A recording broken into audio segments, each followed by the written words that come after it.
Bitcoin in particular, just to give you a sense of, if I write the early look yesterday says immediate term trade overbought versus new breakout signals, for example. What I was trying to highlight was A, the difference, but B, what I'm trying to highlight this morning is that overbought can remain overbought. Don't forget that things keep going up. That's why I keep what we call minimum positions that are of consequence in my portfolio, because if it just keeps going up, I keep making money. And real money, not just like some, having some small, super small position. But Bitcoin is very much a textbook quad shift, okay? So again, on the left side, you can see that was quad 4. We were short Bitcoin.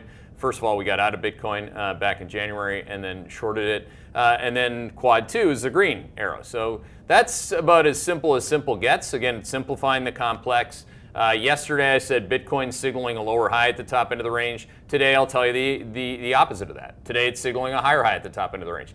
Do you have the flexibility and do you have the ability to change your positioning as the signals change? You should. I do. So with a monthly quad 4 coming in July, do you plan to reduce your Bitcoin/crypto exposure, or will you be waiting for a trend break? Well, you're not even close to a trend break. I mean, what gets you to sell some? It's up. What gets you to sell more or buy less aggressively? A lower high and an immediate term trade break? Neither.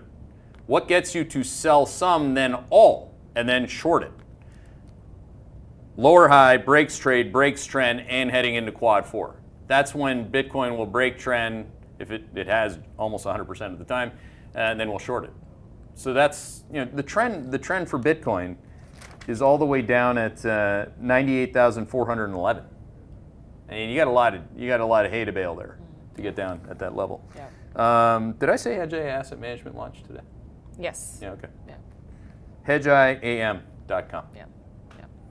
All right. Follow up a question on SOL and AAVE, which are also bullish trend today. Curious if you have positions in those. Which one? SOL, yeah, Solana, and AAVE. No.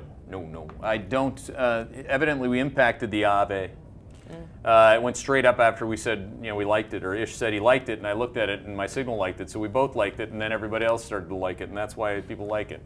And I don't like chasing things after they go up, especially if I'm the reason why. All right. Yeah, that's. I have other things to buy. Yeah. So I'm not long. I can't be long everything, right? This is one thing that I've struggled with historically, but now I just don't give a shit, so I don't struggle. All right. Like, going back to emotional Keith, like, how could people, like, let's take both sides of my head, right? There are two wolves in your head. It's the one that you feed that wins, right? Let's go to emotional Keith. How could all these people think that I could cover 50 different countries, all asset classes, publish all these risk ranges on every single thing that ticks, all the way down to Solana, Avalanche, and Aave, and be long all of them at the same time in quad 2? That's ridiculous, right? Now, comfortable Keith over here says, because that's how they are. Okay.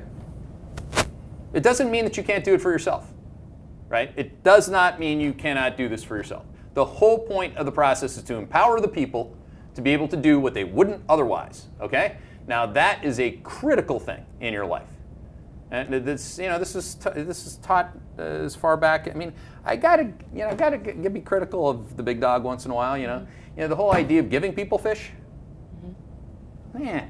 Teach them how to fish. Teach them, yeah. Right? Yep. Teach them. That's what we're trying to do.